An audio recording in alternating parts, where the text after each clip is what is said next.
some straight talk. And I hope the president is listening tonight, because we need him to lead on this issue.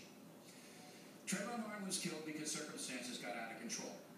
He was scrutinized by neighborhood watchman George Zimmerman because of the way he looked. Not necessarily his skin color, there's no evidence of that, but because he was a stranger to Zimmerman and was dressed in clothing sometimes used by street criminals. It was wrong for Zimmerman to confront Martin based on his appearance. But the culture that we have in this country does lead to criminal profiling because young black American men are so often involved in crime. The statistics overwhelming, but here's the headline. Young black men commit homicides at a rate 10 times greater than whites and Hispanics combined.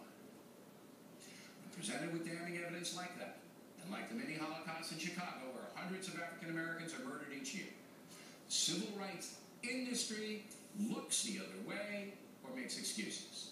They blame guns, poor education, lack of jobs. Rarely do they define the problem accurately. So here it is. The reason there is so much violence and chaos in the black precincts is the disintegration of the African American family. Right now, about 73% of all black babies are born out of wedlock. That drives poverty. And the lack of involved fathers leads to young boys growing up resentful and unsupervised. When was the last time you saw a public service ad telling young black girls to avoid becoming pregnant? Has President Obama done such an ad? How about Jackson or Sharpton? Has a congressional black caucus demanded an ad like that? How about the PC pundits who work for NBC News? White people don't force black people to have babies out of wedlock. That's a personal decision. A decision that has devastated millions of children and led to disaster both socially and economically. So, raised without much structure, young black men often reject education and gravitate towards the street culture, drugs, hustling, gangs. Nobody forces them to do that. Again, it is a personal decision. But the entertainment industry encourages the irresponsibility by marketing a gangsta culture, hip-hop, movies, trashy TV shows to impressionable children.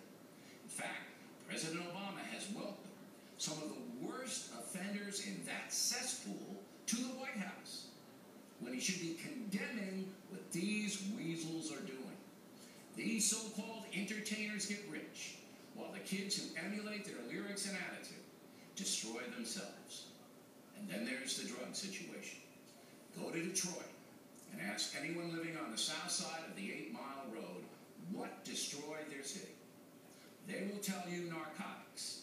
They know addiction leads to crime and debasement. But what do the race hustlers and limousine liberals yell about?